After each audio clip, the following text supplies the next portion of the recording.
दोस्तों बीसीसीआई आज दुनिया का सबसे अमीर क्रिकेट बोर्ड बन गया है। इतना अमीर कि आईसीसी के टोटल रेवेन्यू का 80% तो सिर्फ बीसीसीआई ही कंट्रीब्यूट करता है और सालाना आईसीसी की जितनी कमाई है उससे ज्यादा टैक्स तो बीसीसीआई ही सरकार को दे देती है। इंग्लैंड और ऑस्ट्रेलिया जैसे क्रिकेट बोर्ड पर भी जब कभी फाइनेंशियल क्राइसिस आते हैं तब वो बीसीसीआई के साथ मैच खेलना चाहते हैं ताकि उनके क्रिकेट बोर्ड का बैंक बैलेंस भी बढ़े। और दोस्तों ये सब मुमकिन हो पाता है आप जैसे भारतीय क्रिकेट फैंस की बदौलत। लेकिन कैसे, ये जानने के लिए बने रहिए आज की इस वीडियो के अंत तक, क्योंकि आज हम समझेंगे क्रिकेट की गेम के इस वर्ल्ड को और कैसे बीसीसीआई उसे कंट्रोल करता है। ये भी आईसीसी के इम्पोर्टेंट से इम्पोर्टेंट मीटिंग में भी बीसीसीआई का सिक्का चलता है और उनके फैसले पर बड़ी से बड़ी क्रिकेट टीम भी उंगली उठाने से पहले 100 बार सोचती है। लेकिन एक दौर ऐसा भी था जब वर्ल्ड कप के फाइनल में भारत के रहते हुए भी बीसीसीआई की सिर्फ 2 एक्स्ट्रा टिकट्स मांगने के रिक्वेस्ट को इंग्लैंड ने ठुकरा दिया था, वो भी स्टेडियम में बहुत सी खाली सीट होने के बावजूद। एक वो वक्त था और एक आज का वक्त है जब कई देशों की क्रिकेट फंडिंग बीसीसीआई के कंट्रीब्यूशन के बदौलत ही होती है। इसीलिए सिलसिलेवार तरीके से जानते हैं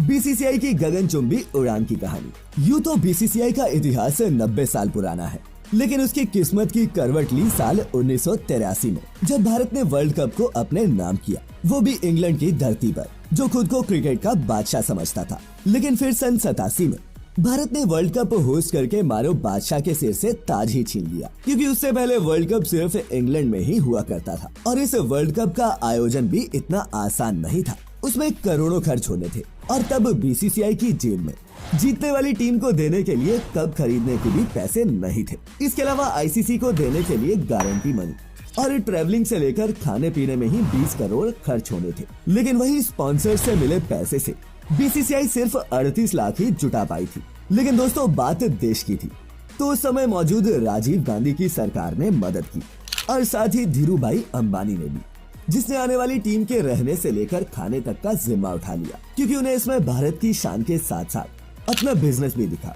और उन्होंने वर्ल्ड कप का नाम रिलायंस कप रख दिया और जम के अपनी कंपनी की पब्लिसिटी की। दोस्तों वर्ल्ड कप तो जैसे तैसे हो गया, लेकिन साल 1992 तक बीसीसीआई लगभग 62 लाख का सालाना नुकसान झेल रहा था, क्योंकि उस समय तक उन्हें ब्रॉडकास्टर को भी मैच दिखाने के लिए 5 लाख रुपए देने पड़ते थे। आज राइट्स बेचते हैं, तब राइट्स खरीदा करते थे। लेकिन वक्त बदला और भारत की इकोनॉमी खुलने के बाद भारत में भी ग्लोबलाइजेशन ने एंट्री मारी।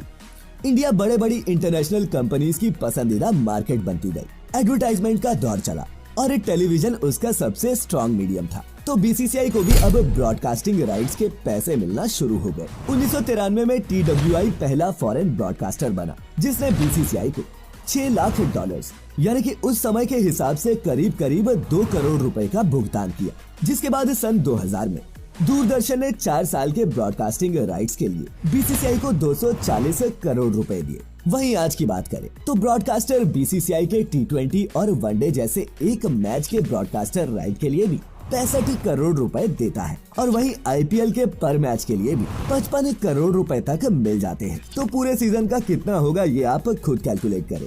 दोस्तों पूरी दुनिया में फुटबॉल के बाद क्रिकेट का ही सबसे बड़ा फैन बेस है, जो नंबर्स में 2.5 बिलियन है और उसमें भी सबसे ज्यादा आप और हम जैसे भारतीय हैं, जिनके लिए क्रिकेट एक धर्म और खेलने वाले खिलाड़ी भगवान बन जाते हैं। ऐसे में एडवर्टाइजमेंट से जनरेट होने वाला रेवेन्यू काफी हद तक भारतीय टीम के ही खेलने या फिर न खेलने से प्रभावित हो जाता है। आईसीसी भी अपनी कमाई कुछ इसी तरह से करती है। दुनिया भर में होने वाले अंतर्राष्ट्रीय टूर्नामेंट्स के स्पॉन्सरशिप और टेलीकास्ट राइट्स को बेचकर इन सभी चीजों से आईसीसी का नेटवर्थ आज $2.5 बिलियन है, यानी कि 18,500 करोड़ रुपए। और इतने बड़े रेवेन्यू मॉडल में 75 से 80% का कंट्रीब्यूशन सिर्फ अकेले इंडिया की वजह से है। आईसीसी की अच्छी इनकम हो, इसके लिए ये बहुत जरूरी है कि भारतीय टीम की परफॉर्मेंस भी ताबड़तोड़ चलती रहे और वो किसी भी इंटरनेशनल टूर्नामेंट के लास्ट तक जाए, ताकि 1 बिलियन से भी ज्यादा इंडियंस अपने टीवी और मोबाइल से चिपके रहें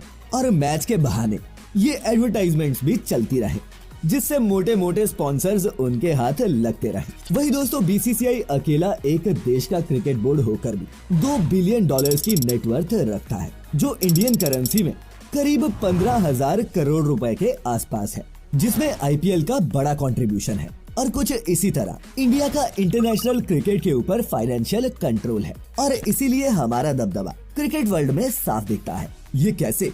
ये आप पास्ट के कुछ सिचुएशन से समझ सकते हैं, जब आईसीसी को भी बीसीसीआई के सामने नर्म होना पड़ा था। दोस्तों, सन 2008 में आईसीसी ने डीआरएस रूल को सभी मैचेस के लिए मैंडेटरी कर दिया, जिसमें सभी देशों के क्रिकेट बोर्ड्स की सहमति थी। लेकिन बीसीसीआई के अपोजिशन के कारण इसे नॉन मैंडेटरी रूल्स की कैटेगरी में रखा गया, जिसे टूर्नामेंट में खेल रही टीमों की सहमति से ही लागू किया जा सकता है। इसके अलावा सन 2008 में बॉर्डर गावस्कर ट्रॉफी सीरीज में इंडिया और ऑस्ट्रेलिया के मैच के दौरान हरभजन सिंह ने एंड्रयू साइमंड्स को रेशियल अब्यूज किया था, जिसके लिए आईसीसी ने हरभजन के ऊपर 3 मैच का सस्पेंशन लगा दिया। लेकिन फिर बीसीसीआई के सीरीज छोड़ के जाने की धमकी के बाद एक नॉर्मल सी पेनल्टी के साथ हरभजन के ऊपर से सस्पेंशन हटा दिया गया। और तो और कोविड के वक्त जब इंटरनेशनली सभी फॉर्मेट्स में क्रिकेट टूर्नामेंट पोस्टपोन थे, उस वक्त भी भारत की घरेलू टूर्नामेंट्स के आयोजन के लिए आईसीसी ने मंजूरी दे दी थी। एक बात तो आपने भी गौर की होगी कि जब आईपीएल होता है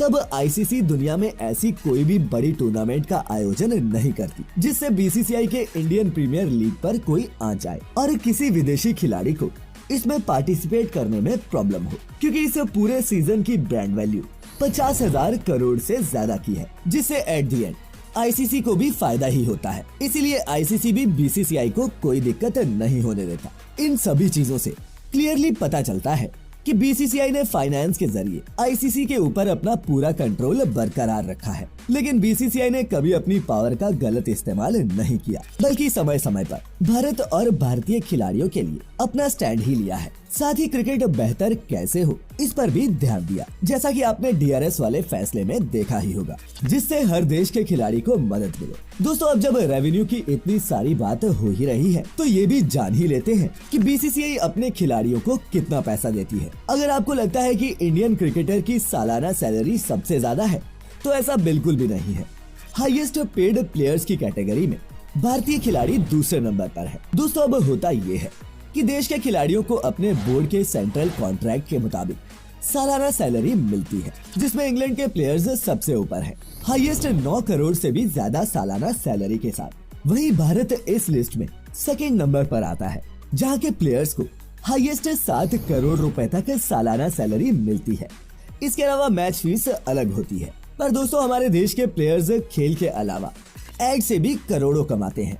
सिर्फ इंडियन ही नहीं बल्कि आईपीएल में तो विदेशी प्लेयर्स भी इसलिए ही आना चाहते हैं, उनकी एडवर्टीजमेंट से भी मोटी कमाई हो सके। आईपीएल वैसे तो भारत का घरेलू टूर्नामेंट है, लेकिन बीसीसीआई ने उसे ऐसे डेवलप किया है दुनिया भर के क्रिकेट प्लेयर्स की पहली पसंद बन गई है, जिससे न सिर्फ बीसीसीआई और आईसीसी बल्कि खेलने वाले खिलाड़ियों का भी करोड़ों में मुनाफा होता है। और हम और आप जैसे फैंस की वजह से दुनिया भर के क्रिकेट बोर्ड और खिलाड़ी इतना कमा पाते हैं, उन्हें एक फूटी कौड़ी भी नहीं मिलती, बल्कि मैच के दौरान एड देख कर हम स्पॉन्सर करने वाली कंपनीज को ही फायदा पहुंचाते हैं। हालांकि कुछ ड्रीम 11 पर टीम कमाकर भी कमा लेते हैं, लेकिन गंवाने वाले लोग आपको अपने आसपास ज्यादा दिखेंगे। इसके अलावा हमारे देश में 80% से ज्यादा इलीगल बैटिंग इसी क्रिकेट की गेम पर की जाती है। तो इन्हीं कुछ कारणों के चलते बीसीसीआई करता है दुनिया के क्रिकेट पर राज। दोस्तों, क्रिकेट की ये कहानी आपको कैसी लगी नीचे कमेंट्स में हमें जरूर बताइएगा,